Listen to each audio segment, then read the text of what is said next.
The Giver by Lois Lowry. Welcome back to Storytime with Lorenzo. Today, we're continuing The Giver with chapters 5 through 8.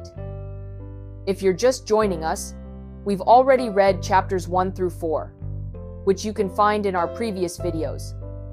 I'll start with a quick recap of chapters 1 through 4 to catch us up on the story so far. And as we read today, there will be a short recap after each chapter to help keep us on track.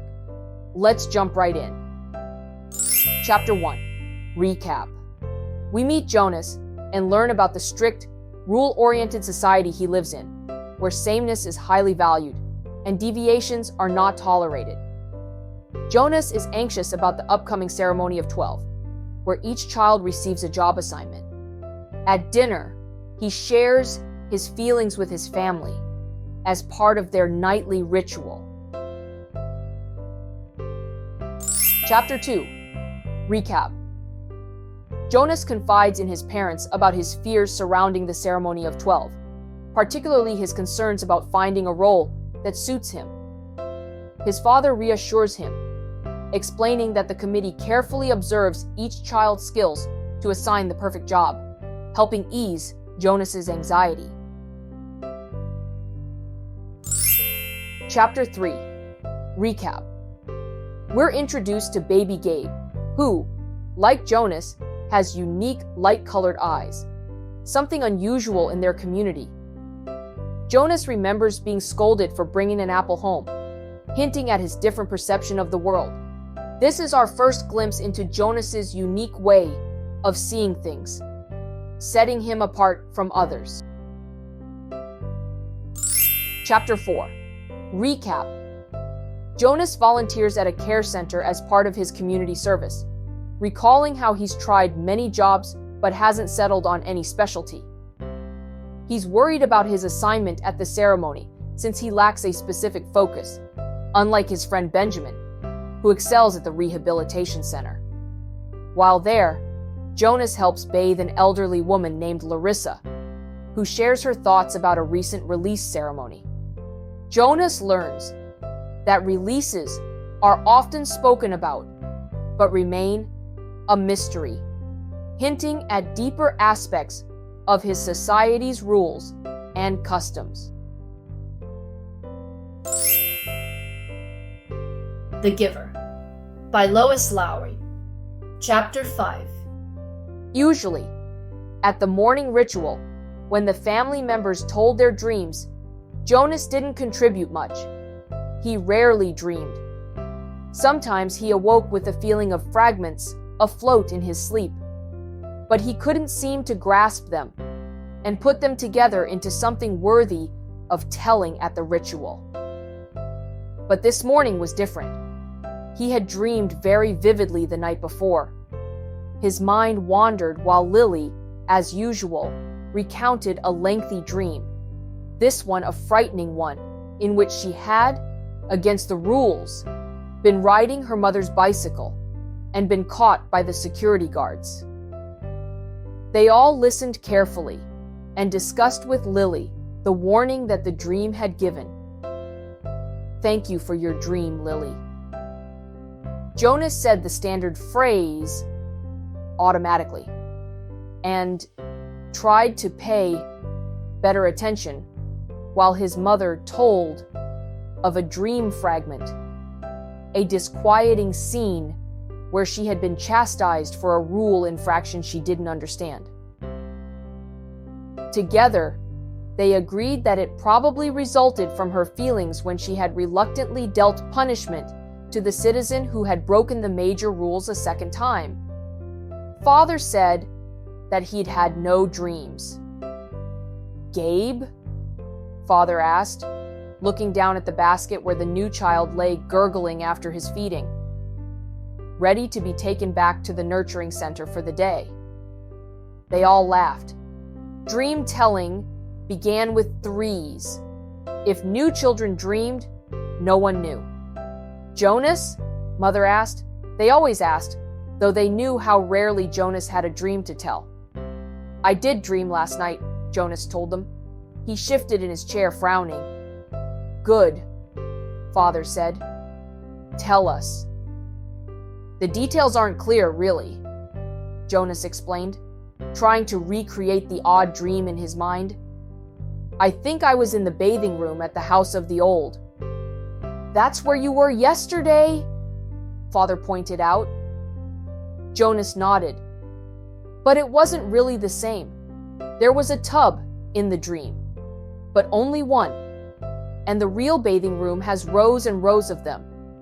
But the room in the dream was warm and damp, and I had taken off my tunic, but hadn't put on the smock, so my chest was bare. I was perspiring because it was so warm, and Fiona was there, the way she was yesterday. Asher, too? Mother asked. Jonas shook his head. No. It was only me and Fiona, alone in the room, standing beside the tub. She was laughing, but I wasn't. I was almost a little angry at her, in the dream, because she wasn't taking me seriously. Seriously about what? Lily asked. Jonas looked at his plate. For some reason that he didn't understand, he felt slightly embarrassed. I think I was trying to convince her that she should get into the tub of water. He paused. He knew he had to tell it all, that it was not only all right, but necessary to tell all of a dream. So he forced himself to relate the part that made him uneasy. I wanted her to take off her clothes and get into the tub, he explained quickly. I wanted to bathe her. I had the sponge in my hand, but she wouldn't.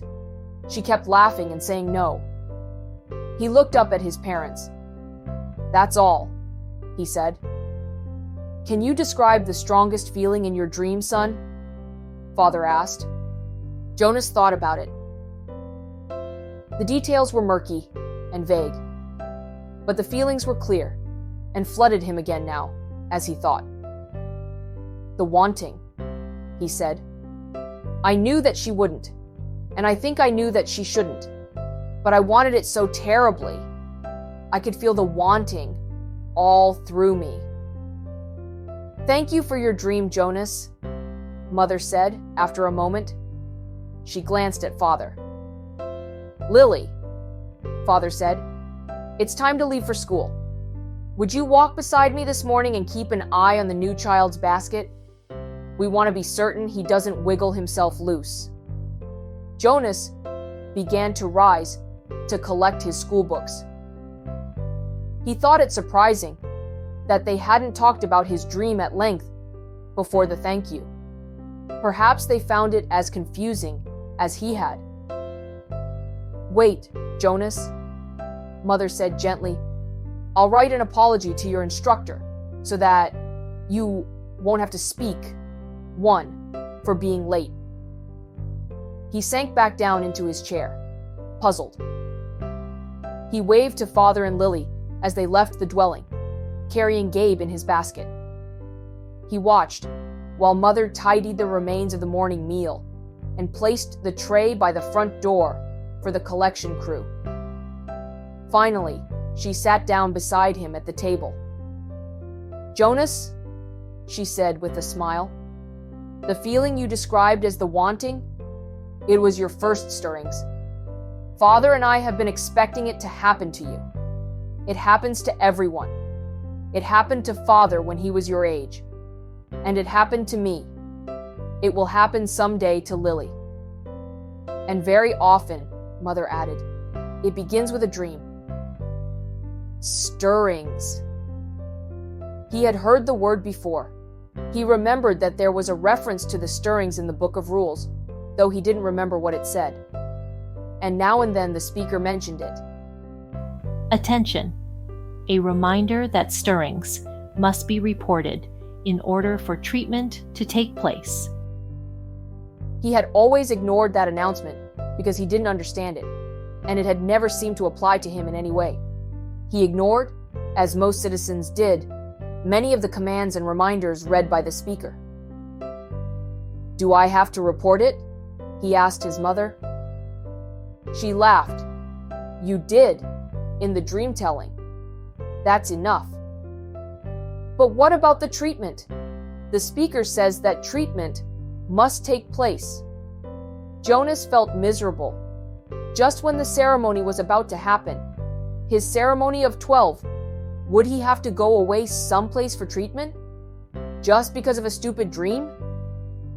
But his mother laughed again in a reassuring, affectionate way. No, she said. It's just the pills. You're ready for the pills. That's all. That's the treatment for stirrings. Jonas brightened. He knew about the pills. His parents both took them each morning, and some of his friends did. He knew. Once he had been heading up to school with Asher, both of them on their bikes, when Asher's father had called from their dwelling doorway. "You forgot your pill, Asher." Asher had groaned good-naturedly, turned his bike, and ridden back while Jonas waited. It was the sort of thing one didn't ask a friend about, because it might have fallen into that uncomfortable category of being different. Asher took a pill each morning. Jonas did not. Always better, less rude, to talk about things that were the same. Now he swallowed the small pill that his mother handed him. "That's all?" he asked. "That's all," she replied, returning the bottle to the cupboard. "But you mustn't forget. I'll remind you for the first weeks, but then you must do it on your own. If you forget, the stirrings will come back. The dreams of stirrings will come back. Sometimes the dosage must be adjusted. Asher takes them," Jonas confided. His mother nodded, unsurprised. "Many of your group mates probably do, the males at least, and they all will soon. Females too." "How long will I have to take them?" "Until you enter the house of the old," she explained. "All of your adult life, but it becomes routine. After a while, you won't even pay much attention to it." She looked at her watch. "If you leave right now, you won't even be late for school. Hurry along." "And thank you again, Jonas," she added as he went to the door, "for your dream." Pedaling rapidly down the path, Jonas felt oddly proud to have joined those who took the pills. For a moment, though, he remembered the dream again. The dream had felt pleasurable.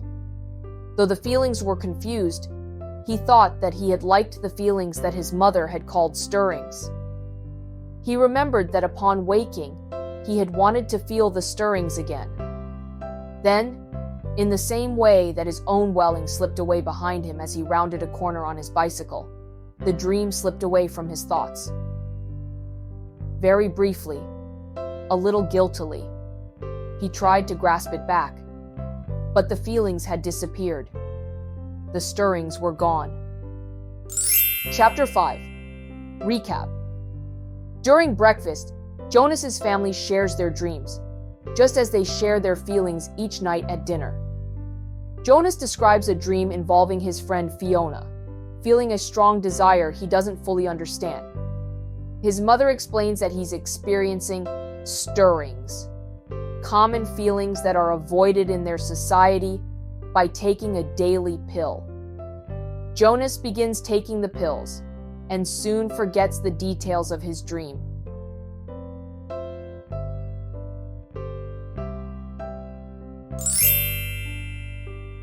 The Giver by Lois Lowry. Chapter 6. "Lily, please hold still," Mother said again. Lily, standing in front of her, fidgeted impatiently.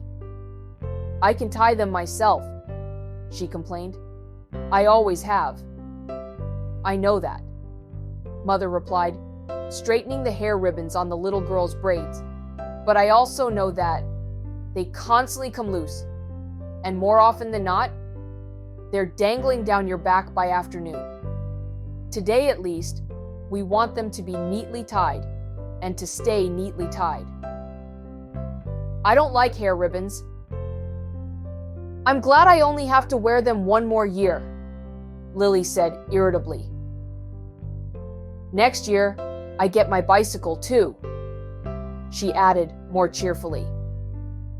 There are good things each year, Jonas reminded her.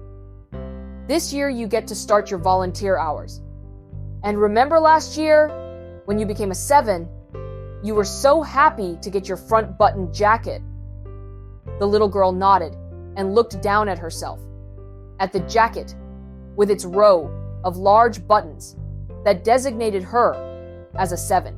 4s, 5s, and 6s all wore jackets that fastened down the back so that they would have to help each other dress and would learn interdependence. The front button jacket was the first sign of independence, the first very visible symbol of growing up. The bicycle, at 9, would be the powerful emblem of moving gradually out into the community, away from the protective family unit. Lily grinned and wriggled away from her mother. And this year you get your assignment, she said to Jonas in an excited voice. I hope you get pilot and that you take me flying. Sure I will, said Jonas. And I'll get a special little parachute that just fits you. And I'll take you up to, maybe 20,000 feet and open the door and... Jonas, Mother warned. I was only joking, Jonas groaned. I don't want pilot anyway. If I get pilot, I'll put in an appeal. Come on, Mother said. She gave Lily's ribbons a final tug. Jonas, are you ready? Did you take your pill? I want to get a good seat in the auditorium. She prodded Lily to the front door and Jonas followed. It was a short ride to the auditorium, Lily waving to her friends from her seat on the back of Mother's bicycle. Jonas stowed his bicycle beside Mother's and made his way through the throng to find his group. The entire community attended the ceremony each year. For the parents, it meant 2 days holiday from work. They sat together in the huge hall. Children sat with their groups until they went, one by one, to the stage.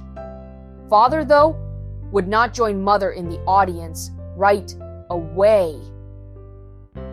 For the earliest ceremony, the naming, the nurturers brought the new children to the stage. Jonas, from his place in the balcony with the 11s, searched the auditorium for a glimpse of Father. It wasn't at all hard to spot the nurturers section at the front.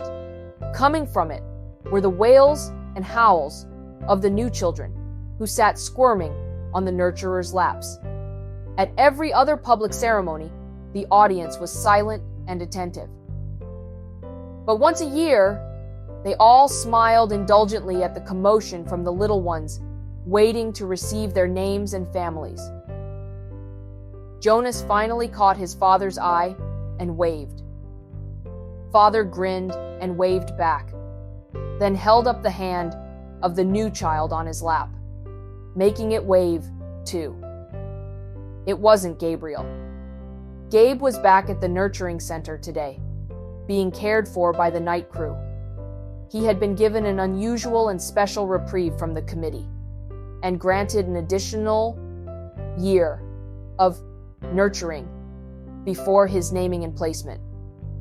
Father had gone before the committee with a plea on behalf of Gabriel, who had not yet gained the weight appropriate to his days of life, nor begun to sleep soundly enough at night to be placed with his family unit. Normally, such a new child would be labeled inadequate and released from the community. Instead, as a result of Father's plea, Gabriel had been labeled uncertain and given the additional year. He would continue to be nurtured at the center and would spend his nights with Jonas's family unit. Each family member, including Lily, had been required to sign a pledge that they would not become attached to this little temporary guest, and that they would relinquish him without protest or appeal when he was assigned to his own family unit at next year's ceremony.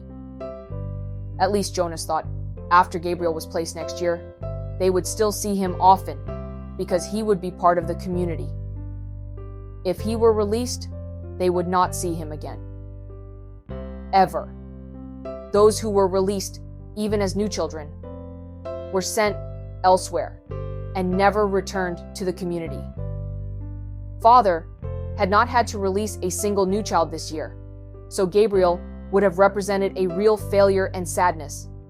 Even Jonas, though he didn't hover over the little one the way Lily and his father did, was glad that Gabe had not been released. The first ceremony began right on time, and Jonas watched as one after another, each new child was given a name and handed by the nurturers to its new family unit. For some, it was a first child, but many came to the stage accompanied by another child, beaming with pride to receive a little brother or sister, the way Jonas had when he was about to be a 5. Asher poked Jonas's arm. "Remember when we got Philippa?" he asked in a loud whisper. Jonas nodded. It had only been last year. Asher's parents had waited quite a long time before applying for a second child. Maybe, Jonas suspected, they had been so exhausted by Asher's lively foolishness that they had needed a little time. 2 of their group, Fiona and another female named Thea, were missing temporarily, waiting with their parents to receive new children. But it was rare that there was such an age gap between children in a family unit. When her family ceremony was completed, Fiona took the seat that had been saved for her, in the row ahead of Asher and Jonas. She turned and whispered to them, "He's cute, but I don't like his name very much." She made a face and giggled. Fiona's new brother had been named Bruno. It wasn't a great name, Jonas thought, like Gabriel, for example. But it was okay. The audience applause, which was enthusiastic at each naming, rose in an exuberant swell when one parental pair, glowing with pride, took a male new child and heard him named Caleb. This new Caleb was a replacement child. The couple had lost their first Caleb, a cheerful little 4. Loss of a child was very, very rare. The community was extraordinarily safe, each citizen watchful and protective of all children. But somehow, the first little Caleb had wandered away unnoticed and had fallen into the river. The entire community had performed the ceremony of loss together, murmuring the name Caleb throughout an entire day, less and less frequently, softer in volume, as the long and somber day went on, so that the little 4 seemed to fade away gradually from everyone's consciousness. Now, at this special naming, the community performed the brief murmur of replacement ceremony, repeating the name for the first time since the loss. Softly and slowly at first, then faster and with greater volume as the couple stood on the stage with the new child sleeping in the mother's arms. It was as if the first Caleb were returning. Another new child was given the name Roberto, and Jonas remembered that Roberto the Old had been released only last week, but there was no murmur of replacement ceremony for the new little Roberto. Release was not the same as loss. He sat politely through the ceremonies of 2 and 3 and 4, increasingly bored as he was each year. Then a break for midday meals served outdoors, and back again to the seats for the 5s, 6s, 7s, and finally, last of the first day's ceremonies, the 8s. Jonas watched and cheered as Lily marched proudly to the stage, became an 8, and received the identifying jacket that she would wear this year. This one, with smaller buttons and, for the first time, pockets, indicating that she was mature enough now to keep track of her own small belongings. She stood solemnly listening to the speech of firm instructions on the responsibilities of 8 and doing volunteer hours for the first time. But Jonas could see that Lily, though she seemed attentive, was looking longingly at the row of gleaming bicycles, which would be presented tomorrow morning to the 9s. Next year, Lily Billy, Jonas thought. It was an exhausting day, and even Gabriel, retrieved in his basket from the nurturing center, slept soundly that night. Finally, it was the morning of the ceremony of 12. Now, Father sat beside Mother in the audience. Jonas could see them applauding dutifully as the 9s, one by one, wheeled their new bicycles, each with its gleaming name tag attached to the back, from the stage. He knew that his parents cringed a little, as he did. When Fritz, who lived in the dwelling next door to theirs, received his bike and almost immediately bumped into the podium with it. Fritz was a very awkward child who had been summoned for chastisement again and again. His transgressions were small ones, always. Shoes on the wrong feet, schoolwork misplaced, failure to study adequately for a quiz. But each such error reflected negatively on his parents' guidance and infringed on the community's sense of order and success. Jonas and his family had not been looking forward to Fritz's bicycle, which they realized would probably too often be dropped on the front walk instead of wheeled neatly into its port. Finally, the 9s were all resettled in their seats, each having wheeled a bicycle outside where it would be waiting for its owner at the end of the day. Everyone always chuckled and made small jokes when the 9s rode home for the first time. "Want me to show you how to ride?" older friends would call. "I know you've never been on a bike before." But invariably, the grinning 9s, who in technical violation of the rule had been practicing secretly for weeks, would mount and ride in perfect balance, training wheels never touching the ground. Then, the 10s. Jonas never found the ceremony of 10 particularly interesting, only time-consuming, as each child's hair was snipped neatly into its distinguishing cut.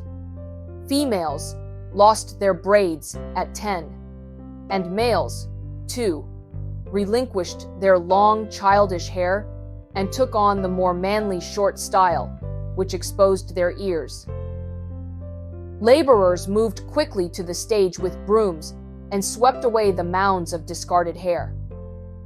Jonas could see the parents of the new 10s stir and murmur, and he knew that this evening, in many dwellings, they would be snipping and straightening the hastily done haircuts, trimming them into a neater line.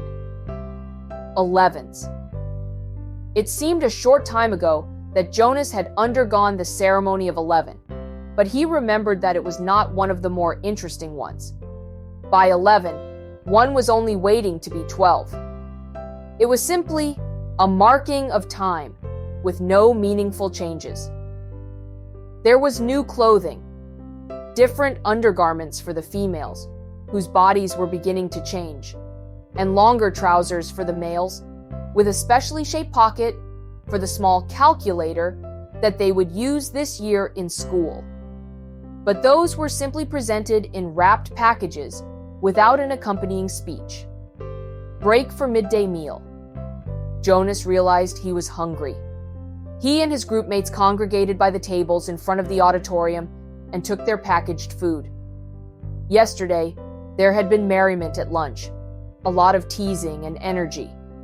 But today, the group stood anxiously, separate from the other children. Jonas watched the new 9s gravitate toward their waiting bicycles, each one admiring his or her name tag. He saw the 10s stroking their new shortened hair, the females shaking their heads to feel the unaccustomed lightness without the heavy braids they had worn so long. I heard about a guy who was absolutely certain he was going to be assigned engineer," Asher muttered as they ate. "And instead, they gave him sanitation laborer. He went out the next day, jumped into the river, swam across, and joined the next community he came to. Nobody ever saw him again." Jonas laughed. "Somebody made that story up, Ash," he said. "My father said he heard that story when he was a 12. But Asher wasn't reassured. He was eyeing the river where it was visible, behind the auditorium. "I can't even swim very well," he said. "My swimming instructor said that I don't have the right boyishness or something."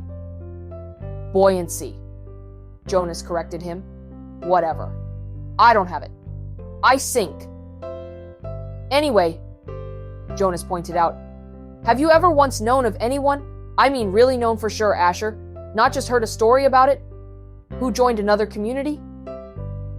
"No," Asher admitted reluctantly. "But you can. It says so in the rules.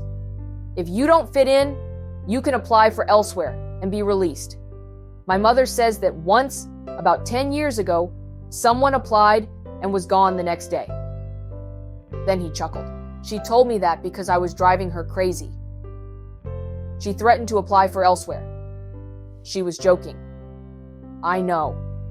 But it was true, what she said, that someone did that once. She said that it was really true. Here today and gone tomorrow. Never seen again. Not even a ceremony of release." Jonas shrugged. It didn't worry him. How could someone not fit in? The community was so meticulously ordered, the choices so carefully made. Even the matching of spouses was given such weighty consideration that sometimes an adult who applied to receive a spouse waited months or even years before a match was approved and announced. All of the factors, disposition, energy level, intelligence, and interests had to correspond and to interact perfectly. Jonas's mother, for example, had higher intelligence than his father, but his father had a calmer disposition. They balanced each other. Their match, which like all matches, had been monitored by the Committee of Elders for 3 years before they could apply for children, had always been a successful one. Like the matching of spouses and the naming and placement of new children, the assignments were scrupulously thought through by the Committee of Elders. He was certain that his assignment, whatever it was to be, and Asher's too, would be the right one for them. He only wished that the midday break would conclude, that the audience would re-enter the auditorium, and the suspense would end. As if in answer to his unspoken wish, the signal came, and the crowd began to move toward the doors. Chapter 6. Recap. The community's annual ceremonies begin. Jonas's family receives permission to keep baby Gabe another year since he's still unwell, rather than having him released. During the ceremonies, we see how the community replaces lost members, like a boy named Caleb, who drowned. The family is given a new child with the same name, allowing them to replace him in an unsettling way. Jonas also reflects on the ceremonies as he and his friends discuss their future roles.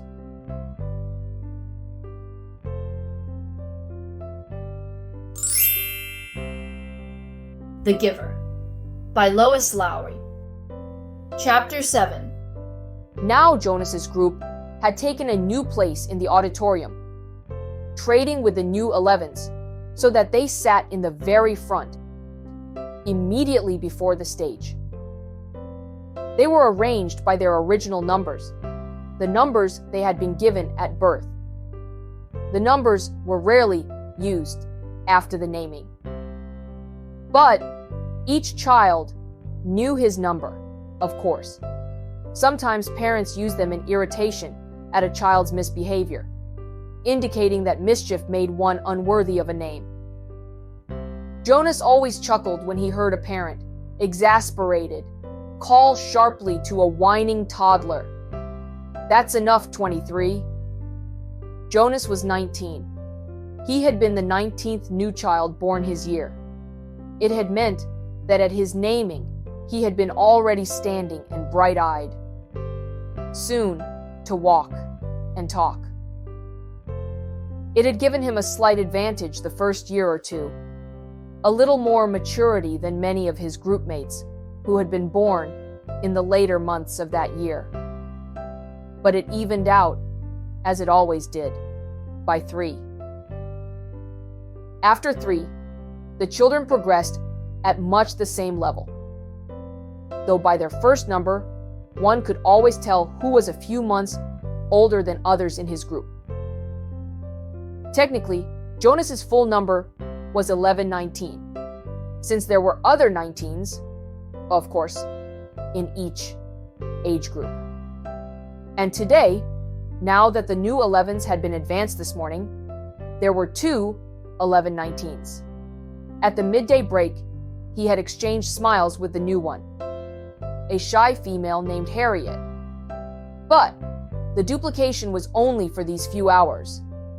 Very soon he would not be an 11 but a 12, and age would no longer matter. He would be an adult, like his parents, though a new one and untrained still. Asher was 4 and sat now in the row ahead of Jonas. He would receive his assignment 4th. Fiona, 18, was on his left. On his other side sat 20, a male named Pierre, whom Jonas didn't like much. Pierre was very serious, not much fun, and a worrier and tattletale, too. "Have you checked the rules, Jonas?" Pierre was always whispering solemnly. "I'm not sure that's within the rules." Usually it was some foolish thing that no one cared about. Opening his tunic if it was a day with a breeze. Taking a brief try on a friend's bicycle, just to experience the different feel of it. The initial speech at the ceremony of 12 was made by the chief elder, the leader of the community, who was elected every 10 years. The speech was much the same each year. Recollection of the time of childhood and the period of preparation, the coming responsibilities of adult life, the profound importance of assignment, the seriousness of training to come. Then, the chief elder moved ahead in her speech. "This is the time," she began, looking directly at them, "when we acknowledge differences. You 11s have spent all your years till now learning to fit in, to standardize your behavior, to curb any impulse that might set you apart from the group. But today, we honor your differences. They have determined your futures." She began to describe this year's group and its variety of personalities, though she singled no one out by name. She mentioned that there was one who had singular skills at caretaking, another who loved new children, one with unusual scientific aptitude, and a 4th for whom physical labor was an obvious pleasure. Jonas shifted in his seat, trying to recognize each reference as one of his groupmates. The caretaking skills were no doubt those of Fiona, on his left. He remembered noticing the tenderness with which she had bathed the old. Probably the one with scientific aptitude was Benjamin, the male who had devised new, important equipment for the rehabilitation center. He heard nothing that he recognized as himself, Jonas. Finally, the chief elder paid tribute to the hard work of her committee, which had performed the observations so meticulously all year. The committee of elders stood and was acknowledged by applause. Jonas noticed Asher yawn slightly, covering his mouth politely with his hand. Then, at last, the chief elder called number 1 to the stage, and the assignments began. Each announcement was lengthy, accompanied by a speech directed at the new 12. Jonas tried to pay attention as 1, smiling happily, received her assignment as fish hatchery attendant, along with words of praise for her childhood spent doing many volunteer hours there, and her obvious interest in the important process of providing nourishment for the community. Number 1, her name was Madeline, returned, finally, amidst applause, to her seat, wearing the new badge that designated her fish hatchery attendant. Jonas was certainly glad that that assignment was taken. He wouldn't have wanted it, but he gave Madeline a smile of congratulation. When 2, a female named Inger, received her assignment as birth mother, Jonas remembered that his mother had called it a job without honor. But he thought that the committee had chosen well. Inger was a nice girl, though somewhat lazy, and her body was strong. She would enjoy the 3 years of being pampered that would follow her brief training. She would give birth easily and well. And the task of laborer that would follow would use her strength, keep her healthy, and impose self-discipline. Inger was smiling when she resumed her seat. Birth mother was an important job, if lacking in prestige. Jonas noticed that Asher looked nervous. He kept turning his head and glancing back at Jonas until the group leader had to give him a silent chastisement, a motion to sit still and face forward. 3. Isaac was given an assignment as instructor of 6s, which obviously pleased him and was well deserved. Now there were 3 assignments gone, none of them ones that Jonas would have liked. Not that he could have been a birth mother anyway, he realized with amusement. He tried to sort through the list in his mind, the possible assignments that remained. But there were so many, he gave it up. And anyway, now it was Asher's turn.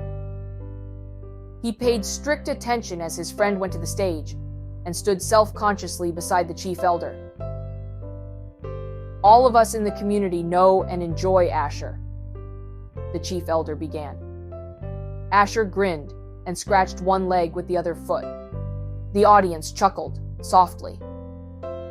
When the committee began to consider Asher's assignment, she went on. There were some possibilities that were immediately discarded. Some that would clearly not have been right for Asher.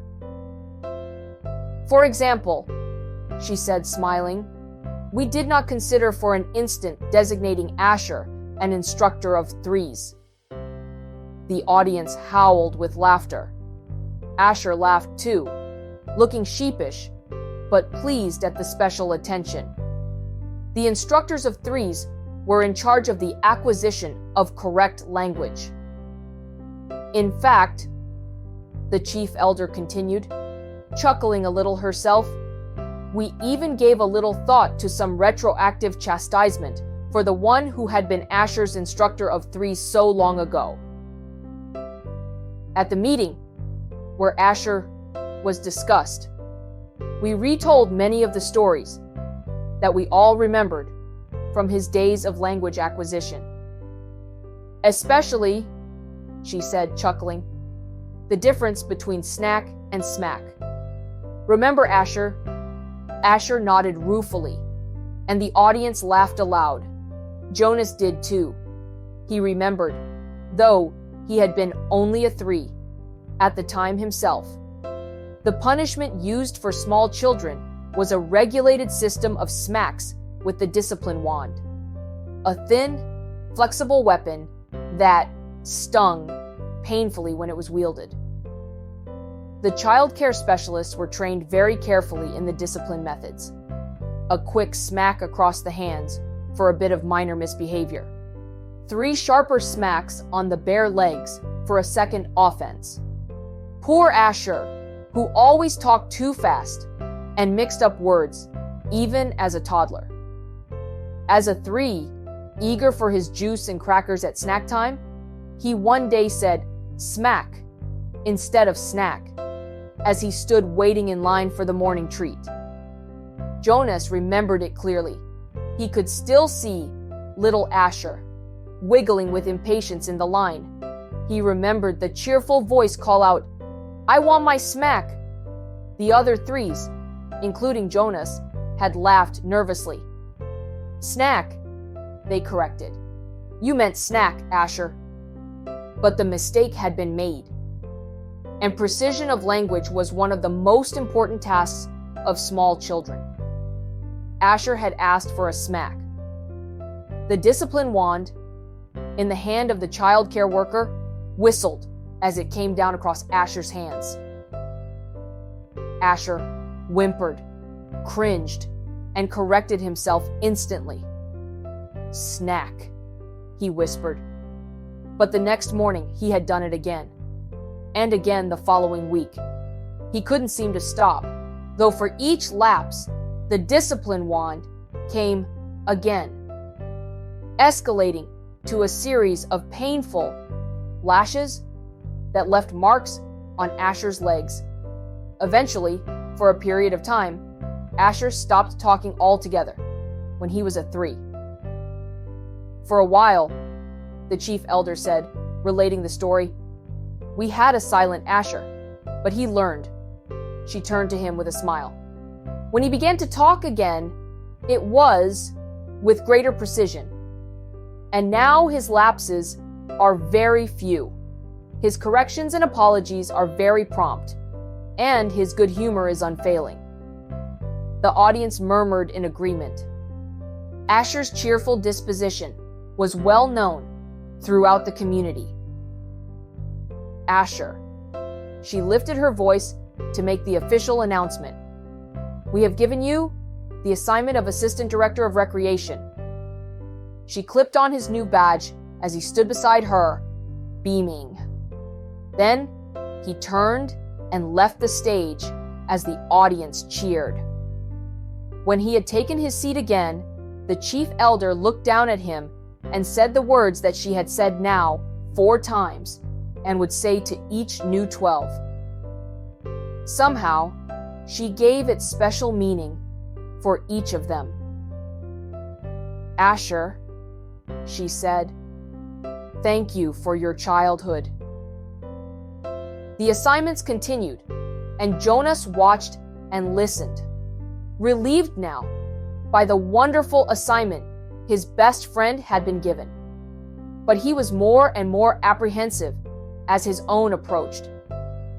Now, the new 12s in the row ahead had all received their badges. They were fingering them as they sat, and Jonas knew that each one was thinking about the training that lay ahead.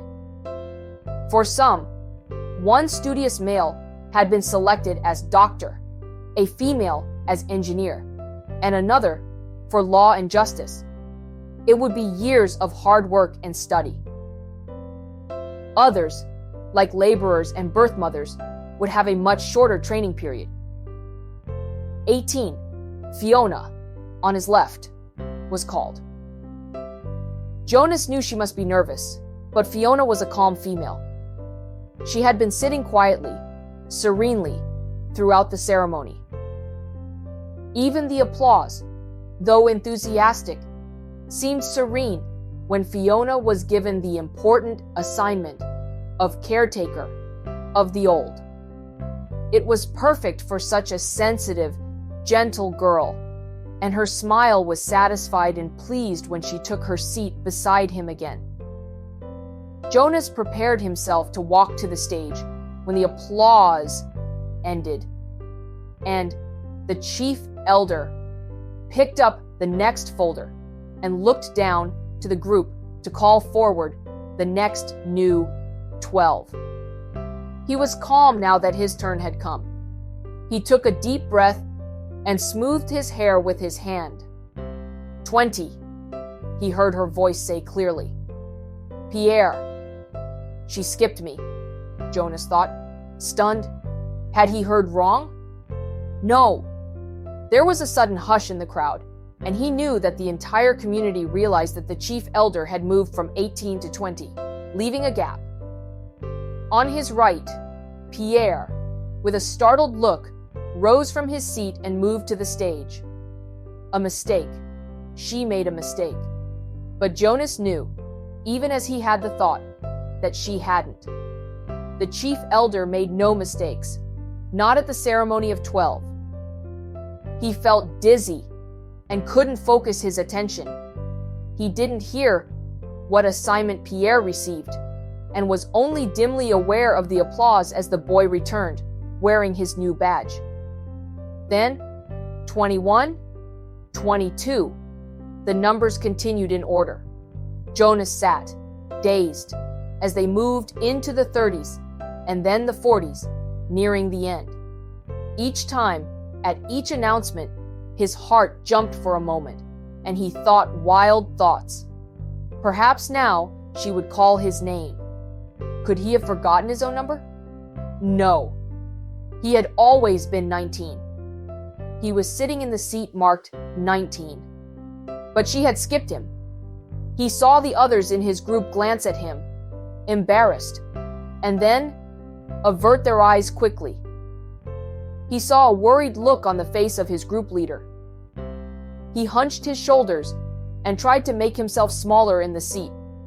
He wanted to disappear, to fade away, not to exist. He didn't dare to turn and find his parents in the crowd. He couldn't bear to see their faces darkened with shame. Jonas bowed his head and searched through his mind. What had he done wrong? Chapter 7. Recap. It's finally the ceremony of 12. The chief elder gives a speech highlighting each child's unique qualities before announcing their assignments.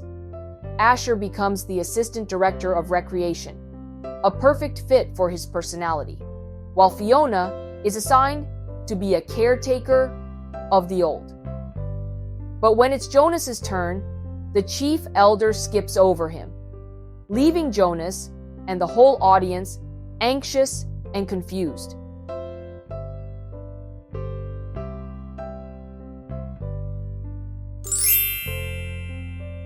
The Giver by Lois Lowry. Chapter 8. The audience was clearly ill at ease. They applauded at the final assignment, but the applause was piecemeal, no longer a crescendo of united enthusiasm. There were murmurs of confusion. Jonas moved his hands together, clapping, but it was an automatic, meaningless gesture that he wasn't even aware of. His mind had shut out all of the earlier emotions, the anticipation, excitement, pride, and even the happy kinship with his friends. Now he felt only humiliation and terror. The chief elder waited until the uneasy applause subsided. Then she spoke again. "I know," she said in her vibrant, gracious voice, "that you are all concerned, that you feel I have made a mistake." She smiled. The community, relieved from its discomfort very slightly by her benign statement, seemed to breathe more easily. It was very silent. Jonas looked up. "I have caused you anxiety," she said. "I apologize to my community." Her voice flowed over the assembled crowd. "We accept your apology," they all uttered together. "Jonas," she said, looking down at him, "I apologize to you in particular. I caused you anguish." "I have caused you anxiety," she said. "I apologize to my community." Her voice flowed over the assembled crowd. "We accept your apology," they all uttered together. "Jonas," she said, looking down at him, "I apologize to you in particular. I caused you anguish." "I accept your apology," Jonas replied shakily. "Please, come to the stage now." Earlier that day, dressing in his own dwelling, he had practiced the kind of jaunty, self-assured walk that he hoped he could make to the stage when his turn came. All of that was forgotten now. He simply willed himself to stand, to move his feet that felt weighted and clumsy, to go forward, up the steps and across the platform until he stood at her side. Reassuringly, she placed her arm across his tense shoulders. "Jonas has not been assigned?" she informed the crowd, and his heart sank. Then she went on. "Jonas has been selected." He blinked. What did that mean? He felt a collective questioning stir from the audience. They too were puzzled. In a firm, commanding voice, she announced, "Jonas has been selected to be our next receiver of memory." Then he heard the gasp, the sudden intake of breath, drawn sharply in astonishment by each of the seated citizens. He saw their faces, the eyes widened in awe, and still he did not understand. Such a selection is very, very rare. The chief elder told the audience, "Our community has only one receiver. It is he who trains his successor. We have had our current receiver for a very long time," she went on. Jonas followed her eyes and saw that she was looking at one of the elders. The committee of elders was sitting together in a group, and the chief elder's eyes were now on one who sat in the midst, but seemed oddly separate from them. It was a man Jonas had never noticed before, a bearded man with pale eyes. He was watching Jonas intently. "We failed in our last selection," the chief elder said solemnly. "It was 10 years ago, when Jonas was just a toddler. I will not dwell on the experience, because it causes us all terrible discomfort." Jonas didn't know what she was referring to, but he could sense the discomfort of the audience. They shifted uneasily in their seats. "We have not been hasty this time," she continued. "We could not afford another failure. Sometimes," she went on, speaking now in a lighter tone, relaxing the tension in the auditorium, "we are not entirely certain about the assignments, even after the most painstaking observations. Sometimes we worry that the one assigned might not develop, through training, every attribute necessary. 11s are still children, after all. What we observe as playfulness and patience, the requirements to become nurturer, could, with maturity, be revealed as simply foolishness and indolence. So we continue to observe during training and to modify behavior when necessary. But the receiver in training cannot be observed, cannot be modified. That is stated quite clearly in the rules. He is to be alone, apart, while he is prepared by the current receiver for the job, which is the most honored in our community." Alone? Apart? Jonas listened with increasing unease.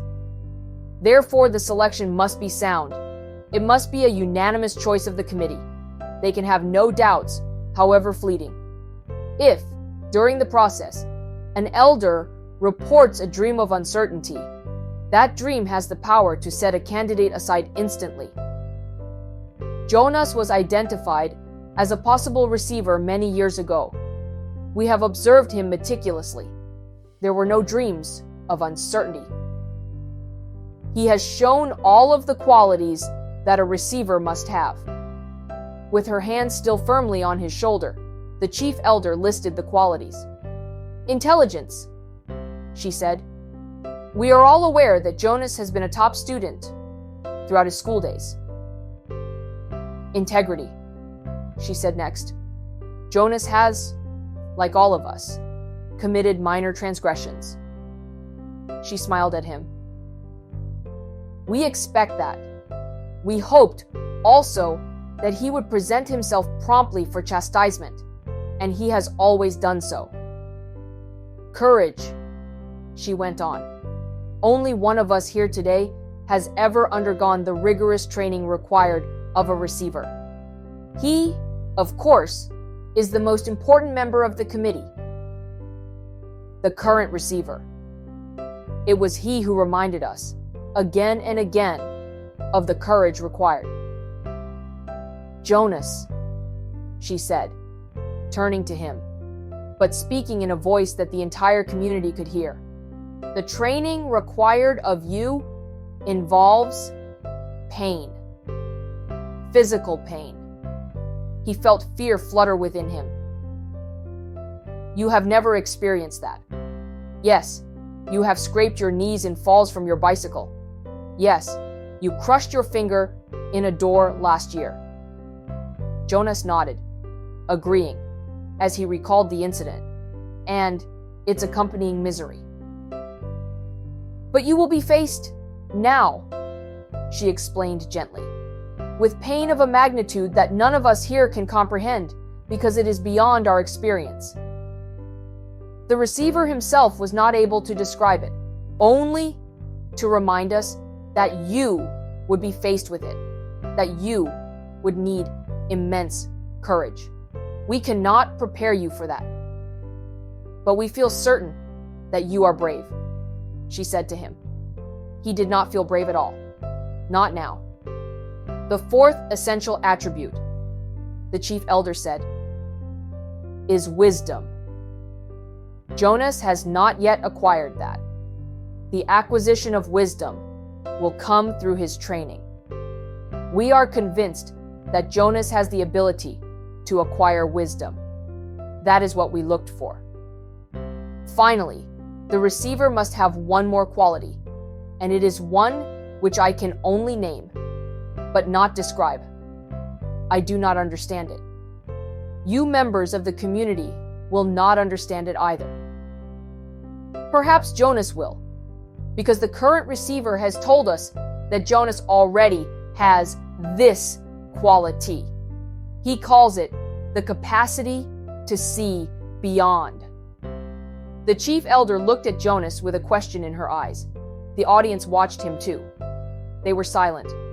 For a moment he froze, consumed with despair. He didn't have it though, whatever she had said. He didn't know what it was. Now was the moment when he would have to confess, to say, "No, I don't. I can't," and throw himself on their mercy, ask their forgiveness, to explain that he had been wrongly chosen, that he was not the right one at all. But when he looked out across the crowd, the sea of faces, the thing happened again. The thing that had happened with the apple. They changed. He blinked, and it was gone. His shoulders straightened slightly. Briefly, he felt a tiny sliver of sureness for the first time. She was still watching him. They all were. "I think it's true," he told the chief elder and the community. "I don't understand it yet. I don't know what it is, but sometimes I see something, and maybe it's beyond." She took her arm from his shoulders. "Jonas," she said, speaking not to him alone, but to the entire community of which he was a part, "you will be trained to be our next receiver of memory. We thank you for your childhood." Then she turned and left the stage, left him there alone, standing and facing the crowd, which began spontaneously the collective murmur of his name. Jonas. It was a whisper at first, hushed, barely audible. Jonas. Jonas. Then louder, faster. Jonas. Jonas. Jonas. With the chant, Jonas knew the community was accepting him in his new role, giving him life, the way they had given it to the new child Caleb. His heart swelled with gratitude and pride, but at the same time, he was filled with fear.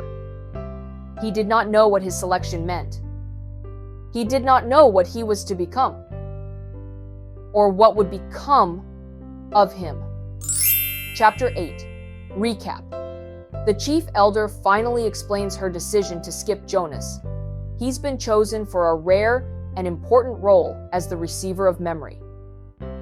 This role is held by only one person in the community, someone with special qualities like Jonas's capacity to see beyond. The community gasps in surprise, and Jonas catches a glimpse of the world around him changing, as if he's beginning to see it differently, hinting at his unique abilities.